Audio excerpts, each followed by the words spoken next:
हज़रात मोहतरम, अभी तनाव बढ़ेगा, अभी ये लड़ाई बढ़ेगी, क्योंकि अमेरिका वो तमाम काम कर रहा है जिससे ये बातचीत ख़राब हो।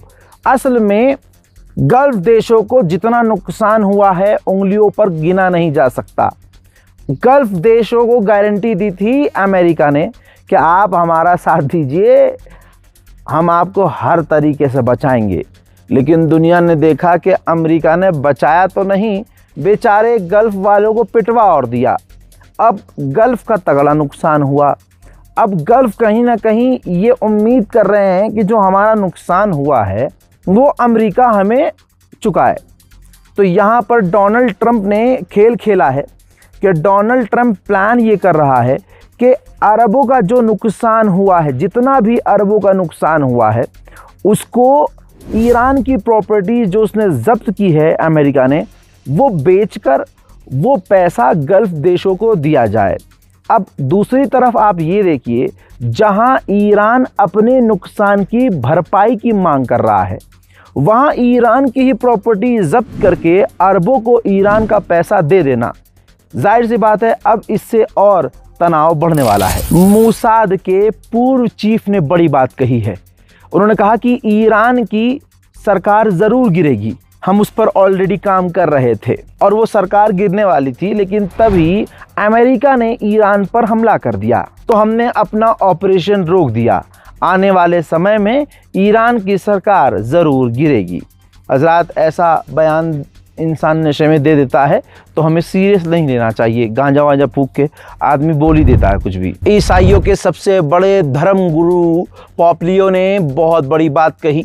उन्होंने कहा कि इस वक्त जो ईरान, अमेरिका और इज़राइल की जो जंग चल रही है, इस जंग का कोई क्राइटेरिया नहीं है, इस जंग की असल में कोई वजह ही नहीं है, बेमायने की ये जंग है। और बिल्कुल सही बात है, अमेरिका ईरान से जीत नहीं सकता, ईरान हार मान नहीं सकता, ईरान इज़राइल को माफ़ कर नहीं सकता, मर्ग बर्ग अमेरिका, ये नारा ईरान छोड़ नहीं सकता। तो जाहिर सी बात है ये जंग बेमतलब की ही है। MQ-9 रीपर अमेरिका का एक जाना माना, महंगा और ख़तरनाक ड्रोन कहलाता था, लेकिन आपको बता दूं कि सबसे बड़ा झटका अब लगा है अमेरिका को, जब रिकॉर्ड पे तमाम चीज़ें आई हैं।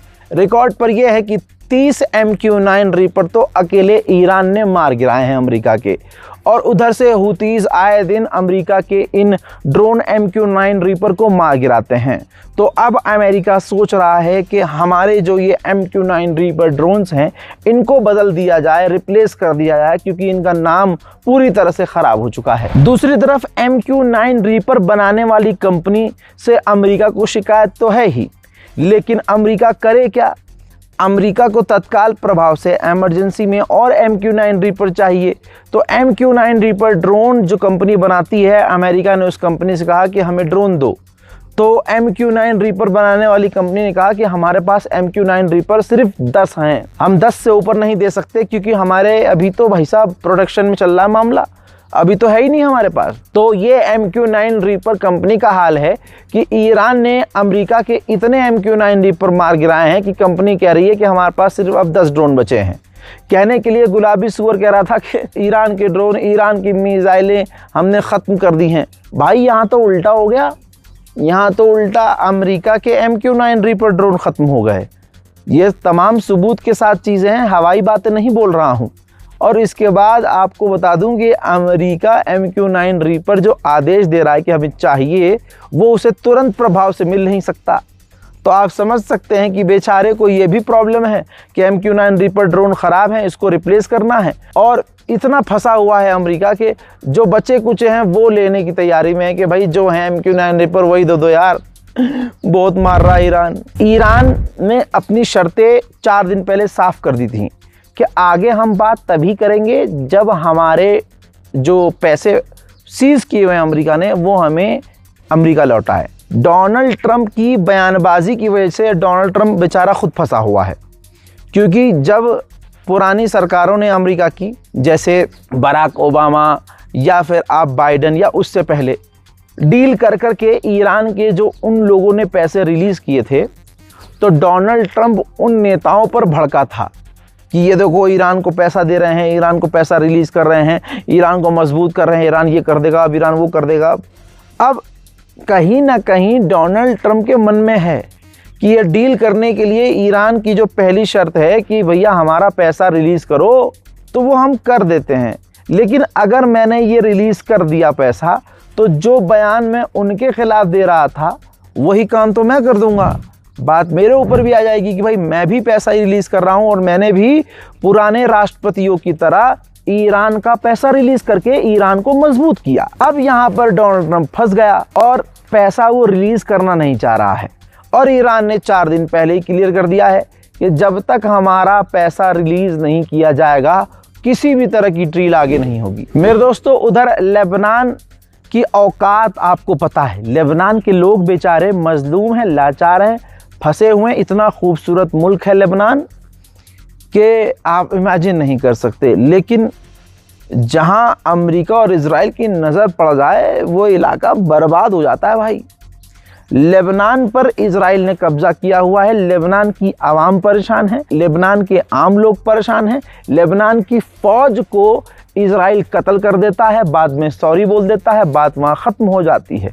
लेबनान का राष्ट्रपति अमेरिका के द्वारा चुना गया है, ट्रंप का पसंदीदा आदमी लेबनान का राष्ट्रपति है। तो अब आप क्या उम्मीद करेंगे कि लेबनान के हक में लेबनान का राष्ट्रपति काम करेगा? ऐसा नहीं है। तो कल लेबनान के राष्ट्रपति ने कहा था, जो मैंने आपको वीडियो में बताया था, कि लेबनान को ईरान एक चिप की तरह इस्तेमाल कर रहा है, एक ऐसे सामान की तरह इस्तेमाल कर रहा है कि जिसके जरिए वो डील कर रहा है अमेरिका से। इसके बाद अब ईरान के विदेश मंत्री ने ट्वीट किया है, ये रहा ट्वीट, जिसमें ईरान के विदेश मंत्री ने लिखा कि इनके साहब के बयान से, यानी लेबनान के राष्ट्रपति के बयान से ऐसा लग रहा है कि लेबनान पर हमने कब्जा किया हुआ है।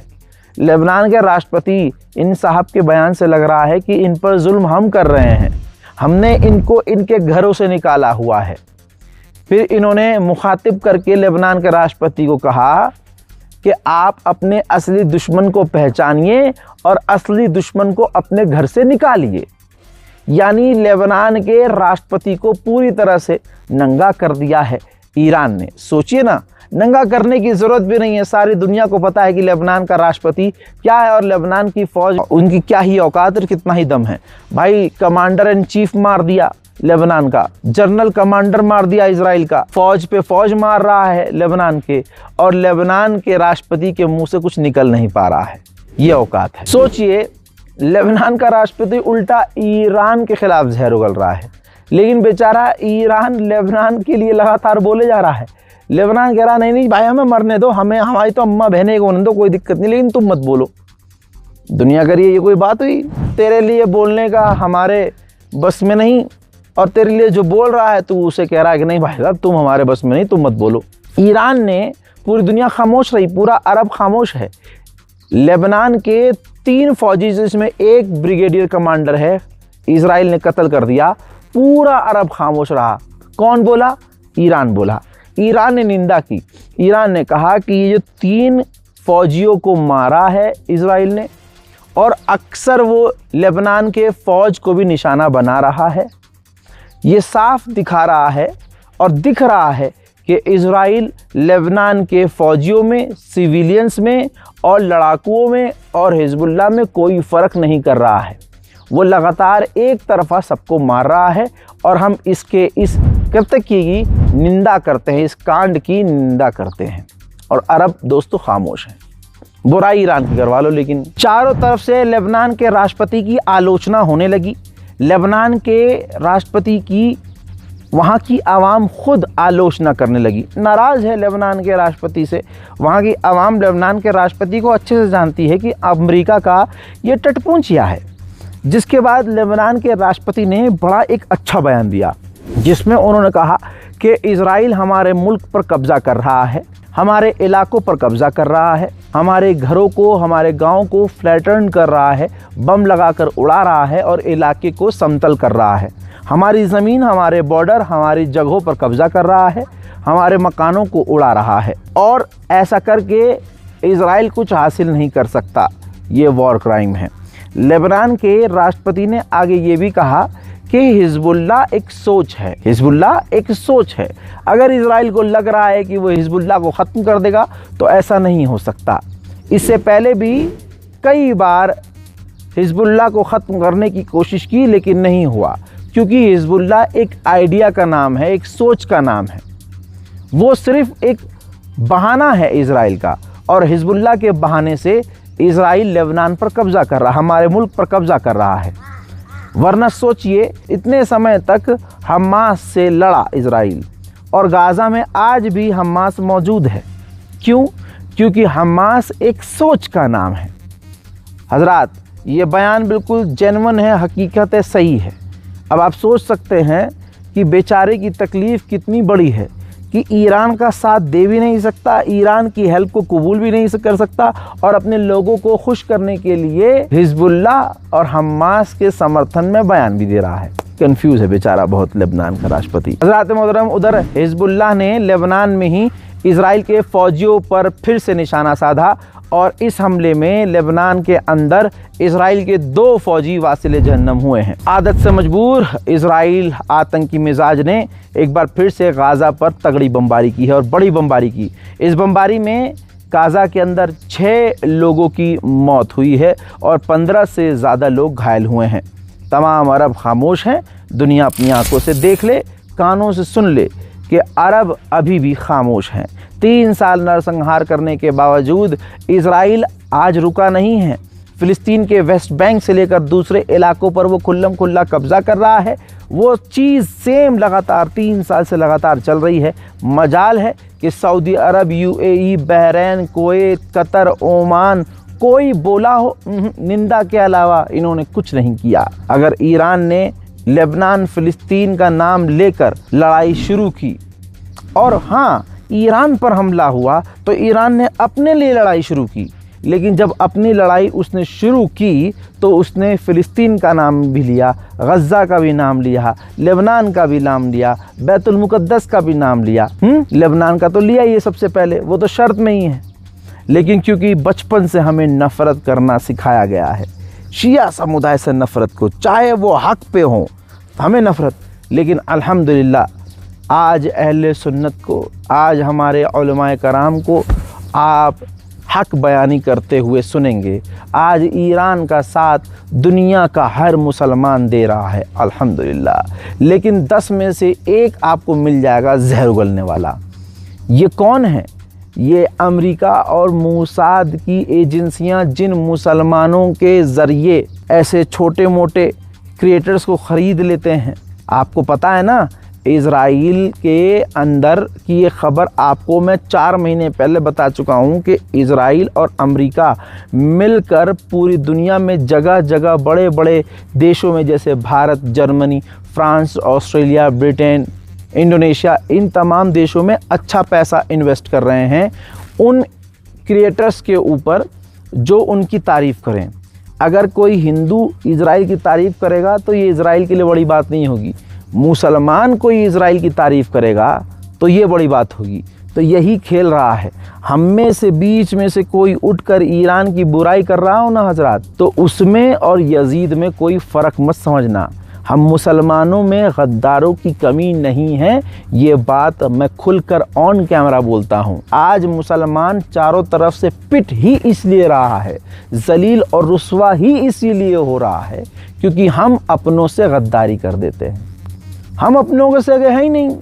देखिए, अगर हमारी किसी गैर हिंदू से लड़ाई होती है तो हम सर झुका के निकल जाते हैं, लेकिन एक मुसलमान की दूसरे मुसलमान से लड़ाई हो जाए, ओ हो, भेजे में गोली मार दी जाती है भाई साहब।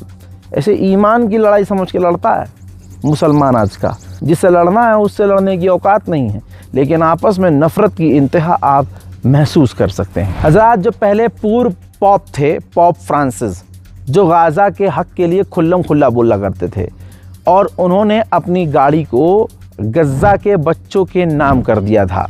तो उस गाड़ी को बच्चों के लिए और डेवलप करके, डिज़ाइन करके गाज़ा के लिए रवाना कर दिया गया। अब जब वो गाज़ा में एंट्री के लिए खड़ी हुई तो इजराइल ने उस गाड़ी को, पोप फ्रांसिस की गाड़ी को गज़ा के अंदर जाने की परमिशन नहीं दी। मोहतरम हज़रात, आदत से मजबूर, वही मंज़र, वही चीज़, वही रोज़ की बात। लेकिन मैं थकूंगा नहीं, आप देखकर थक जाएंगे, मैं दिखाकर नहीं थकूंगा, मैं बोलता रहूंगा। तस्वीर देखिए, फ़िलिस्तीन के वेस्ट बैंक का इलाका, ये गाज़ा नहीं है, फ़िलिस्तीन के ये वेस्ट बैंक का इलाका है जहां पर इजरायली सेटलर्स ने, इजरायलियों ने आकर फ़िलिस्तीनियों के घरों में आग लगाई, तबाही मचाई, उनकी प्रॉपर्टीज़ जलाकर राख कर दी। और ये तमाम परमिशन खुद नेतन्याहू देता है। हज़रात मोहतरम, middle east special, Iran special report में फ़िलहाल के लिए इतना ही। इस रिपोर्ट को शेयर ज़रूर कीजिएगा, अपनी राय कमेंट सेक्शन में ज़रूर लिखिएगा। फ़िलहाल के इस अपडेट में कश्मीर की सरज़मीन गुलमर्ग से इतना ही। चैनल को सब्सक्राइब ज़रूर कीजिएगा। मेहरबानी आपकी। जय हिंद।